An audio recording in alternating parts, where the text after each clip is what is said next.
Halton was built in 1941 in the Muir Brothers Dry Dock in Port Dalhousie, Ontario. It's been used for its whole career as a marine construction tugboat on the Great Lakes and St. Lawrence River. Halton weighs 40 tons. That's about the same as 28 Honda Civics. Halton is used by Kehoe Marine to push our biggest barges, powered by a Detroit 12V71 rated at 500 horsepower. Halton is currently in dry dock having a new engine installed.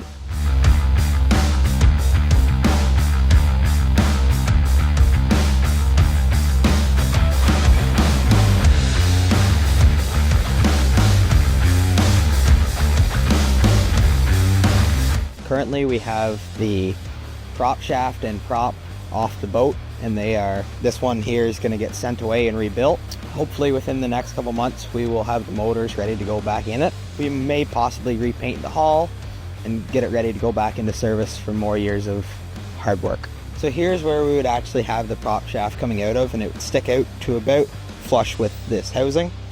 But if it were in there, it would stick out to about here, and then the prop would be attached, and then we would attach the rudder, and then there's a safety chain that goes onto the rudder in case anything were to ever happen or the bolts were to break. It would catch the rudder and the rudder wouldn't go plummeting into the river.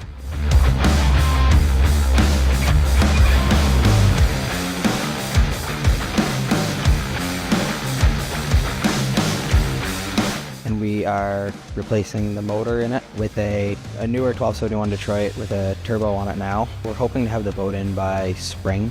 As long as all of our parts come on time, it should be in for the next couple months. Most of the tugboats we own are the wartime tugs. They were built by either Muir Brothers or Russell Brothers. Well, they were shipped overseas during the war effort, during Second World War.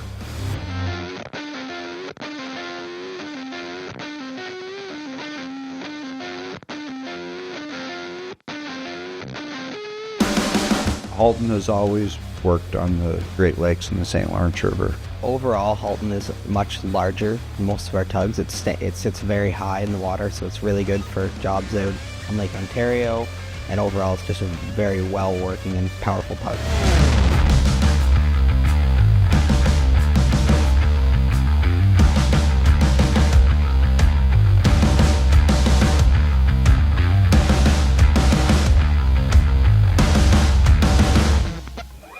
Halton is the biggest tug owned by Kehoe Marine. He's 43 feet long and draws 6 feet of water. Definitely the fact of how it was built and the age of it is very impressive for the conditions it's in. But now it's due for a good overhaul and go out for another 50 or 60 years and hopefully run flawlessly. Even though Halton is 80 years old, he still has lots of life left in him.